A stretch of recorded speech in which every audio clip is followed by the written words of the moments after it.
بسم الله الرحمن الرحيم. بتاريخ 28 نوفمبر 2023 وافق مجلس الأمة بالإجماع على رسالة تقدمت فيها بتكليف مكتب المجلس لإصدار القرارات التنفيذية والإجراءات اللازمة لتفعيل قانون منع تعارض المصالح على المؤسسة التشريعية، وحددت بالرسالة مهلة مدتها أسبوعين لقيام مكتب المجلس بهذه الإجراءات. وأيضا العضو الدكتور عبد الكريم الكندري كان قد تقدم أيضا بكتاب لرئيس المجلس بهذا الشأن.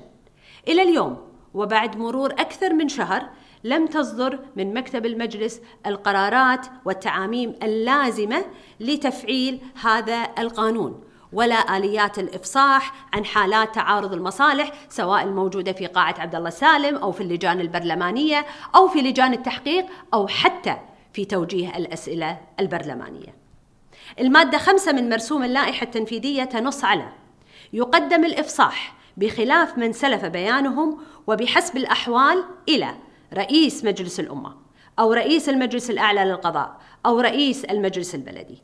والمادة 6 من ذات اللائحة تنص على تقديم الإفصاح على نموذج محدد في اللائحة.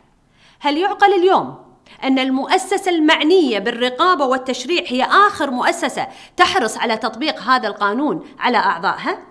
في كل الحملات الانتخابية رفع شعار منع تعارض المصالح، وبعد ما يتم إقرار هذا القانون يتخلف مجلس الأمة عن تطبيقه على نواب الأمة. اليوم هذا القانون قاعد يفرض على كل موظف في الحكومة، فمن باب أولى أن يطبق على هذا القانون على أعضاء مجلس الأمة. هذا الوضع سبب للأسف تأخر مكتب المجلس في إصدار الآليات المحددة وفق نص المادة 5 من اللائحة، وأيضا تأخره في إصدار نماذج الإفصاح ومواعيد الإفصاح التي لم تعمم على النواب حتى تاريخه. هذه الإجراءات من شأنها أن تحفظ سمعة المؤسسة التشريعية، ومن شأنها أن تحفظ سمعة النواب في المؤسسة التشريعية.